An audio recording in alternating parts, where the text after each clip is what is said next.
Hello, I'm the Nostalgia Critic. I remember, so you don't have to. Wait a minute. I'm not the Nostalgia Critic. I mean, I'm not wearing a tie, and this is a shirt, not a jacket.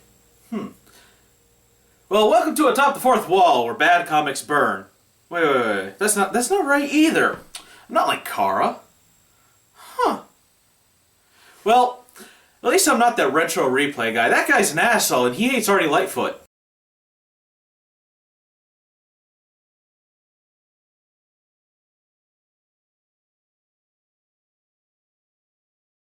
Originally, this wasn't going to be for a while, but then some dickwad decided to start an argument with me and then said they weren't going to hold their breath for the Ardy Lightfoot revisit. Well, guess what? Challenge accepted! In case you don't remember, Ardy Lightfoot is published by Titus, the same jackasses that made Superman 64.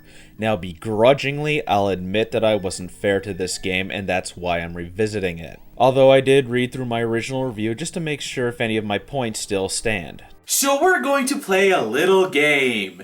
Guess which points from my old review still stand. Well, graphically, it's very good, and the soundtrack is a beautiful orchestra style, but that's the NES. It did those two things very well for its generation of consoles.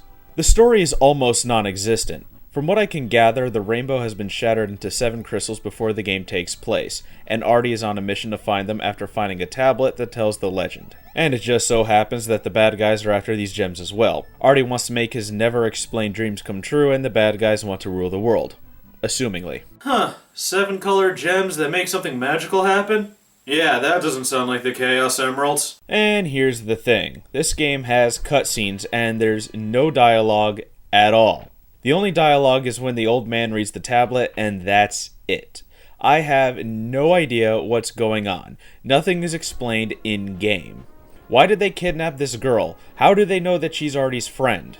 We're talking about a generation of gaming that gave us titles like The Legend of Zelda, Link to the Past, Final Fantasy VI, 3 if you're in America, and Chrono Trigger. I know that those are RPGs, but my point still stands. If you give us cutscenes, give us dialogue. Even Super Mario World, a platformer, had dialogue that explained things. I've looked at the back of the box and the manual too, and there's really nothing explaining the story and barely gives a basic gist of it. There's this Indiana Jones type of guy that pops up to help you a few times throughout the game, but we know nothing about him. He's an adventurer of some sort, but he's not in competition with Ardy. So is he Ardy's dad? We don't know, but he does look like him. I don't think that I'm asking too much here, especially when they're treating it like a movie. Watch the opening cutscene, it says that it's a film. There's times little Ardy will come across someone, stand there with his arms open, and a speech bubble will appear, either displaying a question mark or an exclamation mark. And that still doesn't explain anything. But anyway, now on to what I complained about most in my first review, the controls. And I'm still going to heavily criticize these. While not as bad as I said they were, they are still far from perfect. First, let's talk about the control layout.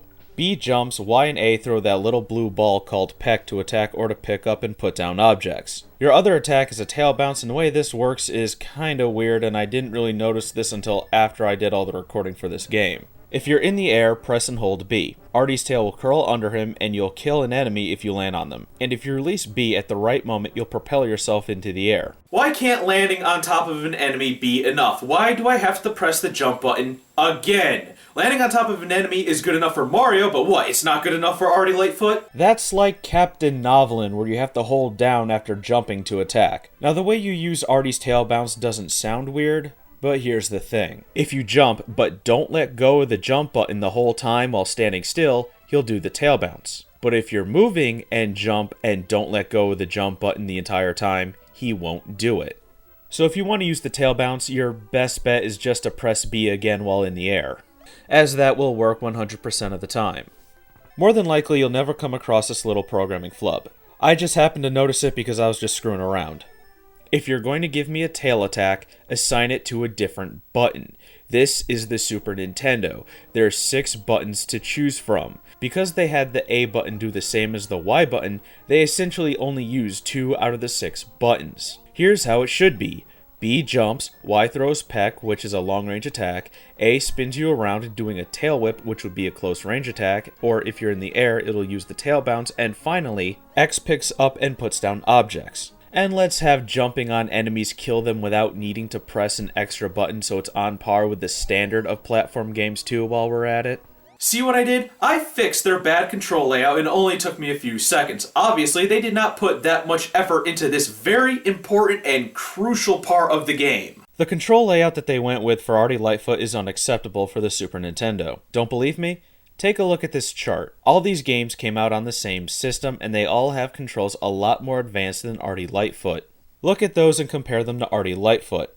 Can you honestly tell me that after looking at those control layouts and say with a straight face that Ardy Lightfoot has a good control layout? Maybe if it was on the original Nintendo, then it would be acceptable, but not on the Super Nintendo. I'm not criticizing the game for having basic controls. I'm criticizing the game for trying to be more advanced than the controls allow. This game is also really short too. You can complete it in about an hour, which isn't uncommon for difficult games, but Ardy Lightfoot is pretty easy. The only thing that makes it somewhat of a challenge is that if you take a hit, you lose Peck, and you're pretty much screwed without him. And that's why I brought up the notion of a tail whip attack, because if you throw Peck and miss, it might be more beneficial to have a close range attack. And some areas are difficult to get through without them because you'll be confined to areas that have low hanging ceilings, making it almost impossible to use the tail bounce. And you'll die if you take a hit without Peck. Think of it this way. You're playing Bionic Commando, and if you take a hit, you're without the use of your bionic arm. And you won't be able to use it again until you find a repair kit somewhere hidden in the level. At that point, you might as well just die and start over. And the game is very generous with extra lives. You can pick up a 1-up, die, and pick up the same 1-up again as many times as you'd like, and collecting 100 stars awards an extra life too. And there's a lot of stars to collect. You also get infinite continues too, and the password system is really short, so that's a good thing. One of my biggest complaints in the previous review was how Ardy controlled. And guess what? It's still bad. Now I played Super Mario World before playing this, because that was supposed to be today's review, but I put it off to play this. And Mario in that game controls very smoothly.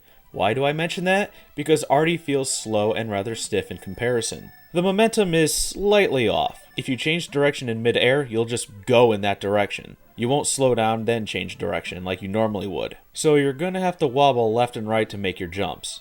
And tail bouncing off of enemies is difficult because they're really small and some areas have you needing to bounce from one enemy to the next, and with the way the mid-air momentum works, you can overshoot them. When writing this review, I went looking for other people's opinions. Maybe I'm missing something. And there's not that many other reviews on this game, and I wonder why. There was one review that 100% agreed with me, although they were much nicer to the game. There was another that said that the gameplay had flaws and that it was difficult, but didn't explain why it was frustrating. There were two that praised the game, but both gave no explanation as why they thought it was good, and if you're a regular viewer, you know that saying a game is good, or the best game ever with no explanation other than saying that it's good, does not fly with me and never will. If they had refined the jumping and given a better way to attack, that it wouldn't be quote-unquote frustrating or difficult. I'm not saying that the game is difficult, those were just someone else's words. But oddly enough, there's only certain levels where these issues are apparent. So you can get used to the controls, but once you go to another level, it's like you have to learn the mechanics all over again. Because you can conquer one level and get totally owned in the next. And the reviews that praised this game said that the difficulty goes from easy to hard very schizophrenically. Shouldn't that tell you that something is wrong? Speaking of wrong, Ardy has a move that allows you to become invincible for a short time. Hold up on the D-pad and Ardy will pull out an invisibility cloak and he'll be immune to damage for a short amount of time. That is stupid and poor design. Because there are other buttons that could have been used for this. Do I really need to explain that the Super Nintendo has 6 buttons that could have been used? Do I have to pull up the chart again? Do I have to paint a picture? Because I will. Was it really that difficult for them to assign it to a button like A, X, or even the shoulder buttons? Because instead of having 2 buttons do the same thing, one of those buttons could have been used for the invisibility cloak. It would allow for quicker access to it instead of having to stop, press up, and wait for it to deploy. Yeah, it doesn't take that long, but they had other buttons that they could have used, so my point still stands. If you can map jump and throw to a letter button, you can map the cloak to one too. I find it astonishing that people can say that this is a good game, yet say that it's frustrating. Those two words don't go together. Being frustrated means that you're angry. You got angry because something pissed you off, and being pissed off is not good. Maybe if other people had said that it was challenging, then that would be different. Challenging means that a game is difficult, but there's no apparent flaws. Games like Bionic Commando, Ninja Gaiden, Blaster Master, Battletoads are challenging games. The Bubsy games, Awesome Possum, Captain Novolin, Balls 3D, are frustrating games because there's something wrong with them when there shouldn't be. If you still think that Ardy Lightfoot is one of the best platformers ever made, do me a favor. Play Super Mario World, play Donkey Kong Country, and I mean really play them, and then play Ardy Lightfoot. If you come back and tell me that there isn't something decidedly off about Ardy Lightfoot, specifically the jumping mechanic and the way that you attack, I've got some news for you, and it may require a CAT scan just to make sure. Is Ardy Lightfoot as bad as I said that it was?